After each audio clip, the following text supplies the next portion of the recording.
Olha, eu tinha-me comprometido a fazer uma trilogia que demorou 10 anos, portanto, entre o Florbela e o Amadeu passaram 10 anos, e acabei por ficar até mais conhecido por causa disto das biografias. Mas eu tinha-me proposto fazer uma trilogia de 3 poetas portugueses que me dissessem muito ao coração e à minha criação e ao meu desenvolvimento e ao meu crescimento. Só que chegou ali uma altura, depois do Alberto, que eu tive a oportunidade de ir passar uns dias ao Porto. E eu conto sempre esta história porque acho que o acaso tem muito que se lhe diga. Eu fui ao Porto passar uns dias e ia sair do hotel para ir passear à Baixa do Porto, caiu uma chuvada. E eu estava exatamente à frente do Museu Soares dos Reis, onde estava a decorrer uma retrospectiva do Amadeu, que de alguma forma imitava ou pretendia homenagear a primeira exposição que ele faz no Porto, em 1916, que é conhecida como a primeira grande exposição moderna em Portugal. E estava a chover, e eu pensei assim, tenho duas hipóteses, eu não tinha guarda-chuva, ou volto para o hotel, ou entro e aproveito e vou ver a exposição já, era durante a semana, estava quase ninguém. E quando entro no museu, compro o meu bilhete, chego à porta do sítio onde estava a exposição e vi uma foto do Amadeu, uma foto que é até, inclusive, a fotografia da fotobiografia dele, que é uma foto que ele olha para nós um bocadinho com soberba e de cima. E eu achei aquele olhar tão desafiador que me interessou. Eu já o conhecia o Amadeu, quase como a maior parte das pessoas conhece. Vou dizer assim, a maior parte, para não dizer aquelas pessoas que gostam muito de artes plásticas e de pintura e dele. Vou dizer assim, o público em geral, que o conhece vagamente. Eu tinha esse know-how, esse conhecimento vago das obras, não da vida. E quando entrei, aquela fotografia primeiro suscitou muita curiosidade, depois entrei, comecei a ver as obras, que algumas já conhecia, outras não, começo a ler algumas frases, citações do Amadeu nas paredes da exposição, aquilo estava muito bem feito realmente. E saí dali com vontade de ir à FNAC comprar a fotobiografia dele, dizer assim, espera lá, este homem... Ok, há aqui qualquer coisa, isto está-me aqui a chamar, tenho que ir ver, preciso de explorar aqui um bocadinho. E então naqueles dias... posso dizer que quando entrei no comboio para voltar para casa, estava decidido a pôr de parte o terceiro poeta e fazer uma coisa muito mais difícil, porque eu não tinha assim tantos conhecimentos de artes plásticas. É um pintor, não é um poeta. Confesso que estou mais à vontade com as pessoas da palavra do que da pintura. E decidi voltar a casa e dizer, ok, vou fazer uma coisa sobre o Amadeu de Sousa Cardoso.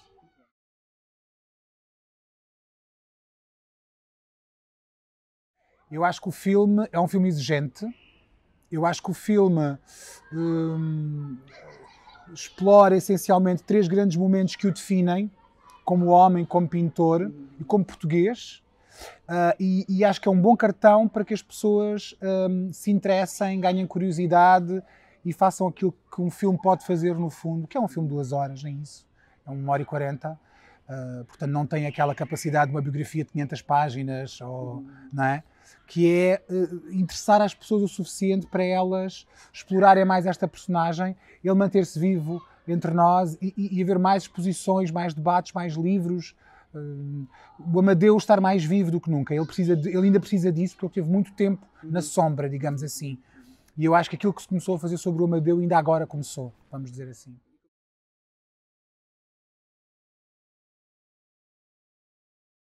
Olha, um homem corajoso, livre, contraditório, arrogante, vaidoso e profundamente talentoso.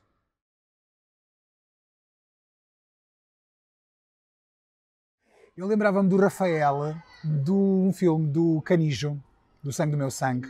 O Rafael era muito miúdo, entrou. E eu lembro-me de quando vi o filme do Canijo, sem desprimor para os outros atores todos que lá estavam, que acho que são todos muito bons, atenção, mas eu lembro que, se calhar porque eu não conhecia o Rafael surpreendeu-me imenso. Isto foi, o Sangue do Meu Sangue é de 2011, portanto tem 12 anos este filme.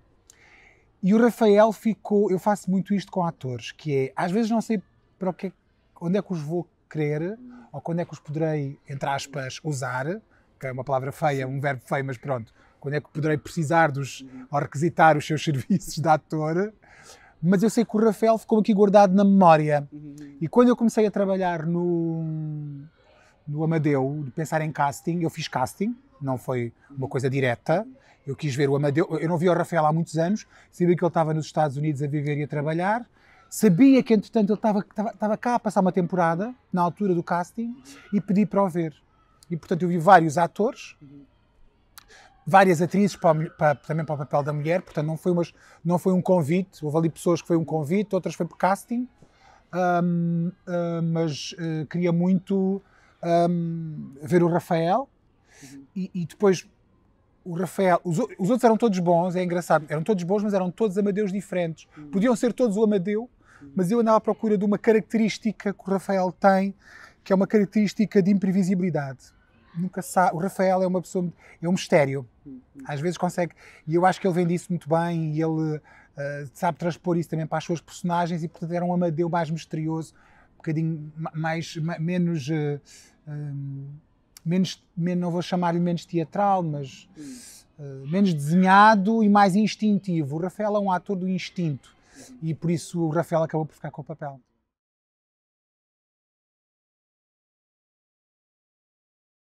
O guião teve o guião teve muitas versões, porque eu tive a sorte de ser bem acompanhado, fui muito bem acompanhado na escrita deste argumento.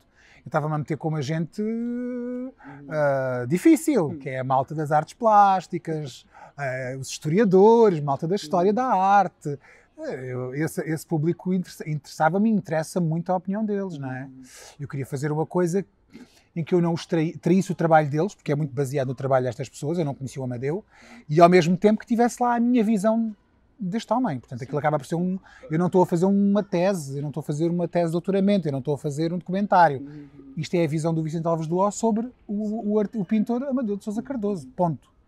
Agora, eu queria estar muito bem rodeado, e rodeei muito bem, desde o diretor de arte, que é o Artur Pinheiro, que é um homem também das artes plásticas e que conhecia profundamente Amadeu, e que é da zona do Amadeu, à Marta Soares, que é uma especialista em Amadeu, que organizou as exposições de 2016, à Helena de Freitas, que é, digamos assim, uma das primeiras pessoas, pelo menos que eu conheço, a organizar, que organizou a primeira grande exposição da Gulbenkian. Houve uma nos anos 80, foi importante, mas a de 2006, que encheu por completo a Gulbenkian e foi muito falada, foi organizada pela Helena de Freitas.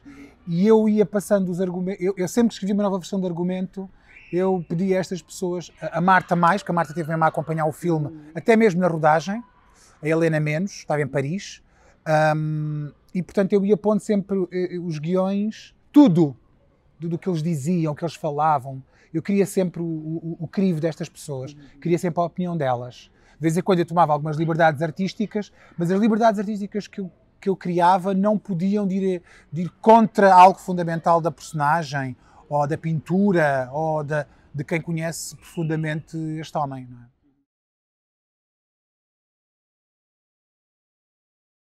Olha, antes de mais eu tenho muita pena porque nenhum dos dois acabou por ver o filme, nem por ver o material. E isso entristece-me imenso. Segundo, porque foram momentos extraordinários que eu vi com eles na rodagem do filme. Eles tiveram poucos dias, mas tínhamos combinado que eles entravam no meu próximo filme. Isto, atenção, só para dizer às pessoas, isto foi tudo filmado em novembro e dezembro de 2019, portanto, antes da pandemia explodir. Portanto, até aí a vida ia correr normalmente e, portanto, eu dali a 2 anos estava a pensar em fazer outro filme e as personagens principais eram uma senhora de 80 anos e um senhor de 60. Portanto, aquilo estava tudo. E eu disse-lhes, eu já estou a contar com vocês para o próximo filme. E depois, aquilo que mais me apaixonou foi a entrega, foi ver, no caso de Eunice, uma senhora com 90 e poucos anos, a chegar ao platô com o guião assim, tudo apontado, e querer sentar comigo e ter uma conversa comigo sobre o Amadeu, sobre o filme. Depois quis falar sobre o Flarbella, que adorou. Depois quis falar sobre mim. Depois quis falar sobre a visão que eu tinha para o filme. Com uma alegria e com uma disponibilidade que eu às vezes já não encontro em atores de 20 anos. Que estas pessoas deviam de aprender com estes mais velhos. E portanto foram assim 2 dias, eu não sei como explicar, mas foram 2 dias muito emocionais, não só para mim, mas para toda a gente que estava no filme. O Rogério é aquela força da natureza. Nós temos vídeos muito divertidos com o Rogério a cantar Toy na rodagem do filme. E foi muito bonito porque o Rogério, eu lembro do Rogério me falar desta coisa de não assim, em tom de brincadeira, mas também em tom de confissão, tipo, epá, já viste, cheguei aos 60 anos, tanta coisa, fiz tanta coisa, que acabei por não ter um filho. Devia ter tido um filho, pá. Epá, olha lá para o Rafael. E eles têm coisas, realmente têm coisas. E eu lembro-me de dizer assim, oh querido, mas ainda vais a tempo, temos um homem de 60 anos, ainda pode ser pai. E ele, pá, já viste a trabalhar agora aqui com esta idade. Portanto, foi uma coisa muito bonita, porque era muito sobre a paternidade e os filhos. E, epá, não, um filho meu, se eu tivesse, claro que andava para Paris para ele pintar e já depois a cruzar as personagens. Portanto, eu acho que eles iam gostar do que fizeram. Aliás, os atores nunca gostam muito do que fazem e acham sempre que podem fazer melhor. Né? A gente depois é que tem que chegar ali a uma altura em que diz chega, já chega, está ótimo. Mas eu acho que eles iam ficar orgulhosos de ter participado neste filme. E eu senti isso... logo quando os convidei eu percebi isso.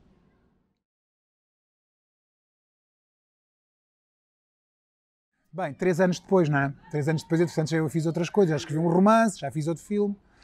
Eu acho que acima de tudo primeiro vai-me permitir fazer uma coisa que eu adoro, que é ver o filme na sala, no ecrã grande, não é?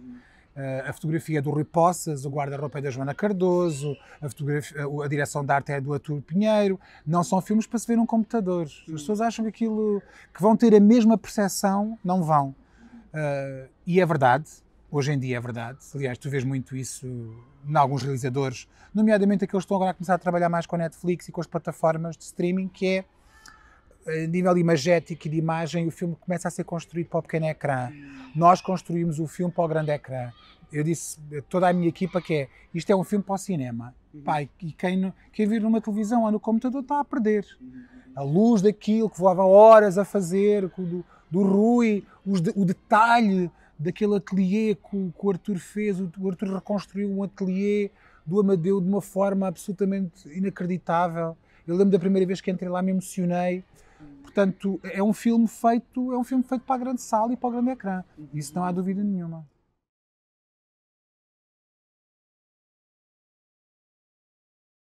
Queres a minha opinião sincera? Olha, eu acho que o Amadeu era um homem voraz, com uma curiosidade tremenda, e não sei se a vida dele acabaria na pintura. Ele falava muito em velocidade, ele falava muito... Há uma única belíssima entrevista que ele dá, que é curioso. Ele acabou por não ser entrevistado por grandes jornalistas da época, aliás, foi muito criticado. E há um miúdo que vem de Coimbra, quase parecia um estagiário, que vem de Coimbra de propósito fazer-lhe uma entrevista quando a exposição do Porto passa para Lisboa. E eles fazem uma entrevista como nós estamos a fazer agora e depois vão andando a descer o Chiado e há um momento em que ele para e olha para a cidade e diz: eu adorava conseguir pôr numa tela esta velocidade da modernidade, esta velocidade das luzes a pescar, os carros de um lado para o outro, as pessoas, como é que isto se faz? O meu objetivo é conseguir isto. E eu lembro que quando li isto pensei assim, este homem vai voltar para Paris, não morrer como morreu, vai pintar, já anda com vontade de descobrir Nova Iorque, porque ele já falava muito em Nova Iorque, e eu acho que o Amadeu era um homem que poderia perfeitamente ir acabar no cinema. Eu acho que o Amadeu era uma pessoa sempre em transformação, sempre em construção, e não sei se ele acabaria no abstracionismo total e absoluto, no surrealismo, não sei para onde é que ele ia. Agora, que eu ao estudá-lo senti que no futuro dele podia haver cinema, aí sem dúvida alguma. E acho que ele não pararia por aí. Portanto, seria uma pessoa, primeiro, seria um homem internacional, ele nunca iria fazer... Seria aquele que dizia, ok, eu tenho muitas saudades de casa, mas o meu lugar não é lá, I'm sorry, eu tenho que estar onde tenho que estar. E iria explorar outras áreas. Tenho a certeza, Deus me perdoe estar a dizer isto, e ele também, mas eu acho que ele iria querer experimentar fazer cinema.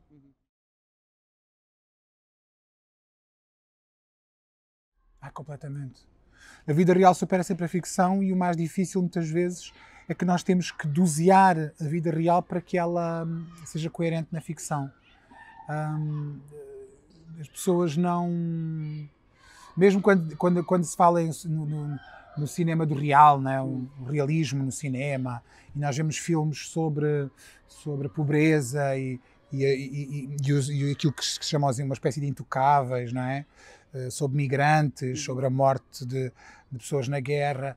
Eu acho que a Câmara a câmara faz sempre uma escolha e quem está atrás da câmara faz uma escolha e edita. E esta coisa de editar a vida só por si já é uma falácia. E, portanto, estar a dizer que se está a filmar a vida real não é verdade. A vida real continua para lá dos minutos do cinema. E eu, por exemplo, tento mostrar no filme o que é para aquele homem estar fechado em Manhouf porque a guerra rebenta, ele pode ser incorporado a qualquer momento e ele não pode voltar para Paris porque pode ter que ir para a frente e não quer. E, portanto, eu imagino o que é por muito que ele estivesse bem rodeado da mulher, da família, do ateliê, da pintura, aquela clausura em que ele está, um bocadinho como aos nossos confinamentos, aquilo não foi fácil. Tanto que ele dedica-se a pintar e pinta várias telas ao mesmo tempo e 2 anos depois desta clausura ele faz uma exposição com 114 peças. Portanto, eu nem quero imaginar o que devia ser o sufoco de estar ali preso. Portanto, mas esses minutos todos não estão no filme, não podem estar, é impossível.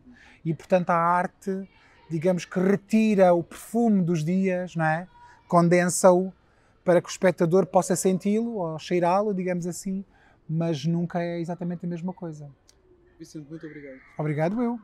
Até à próxima.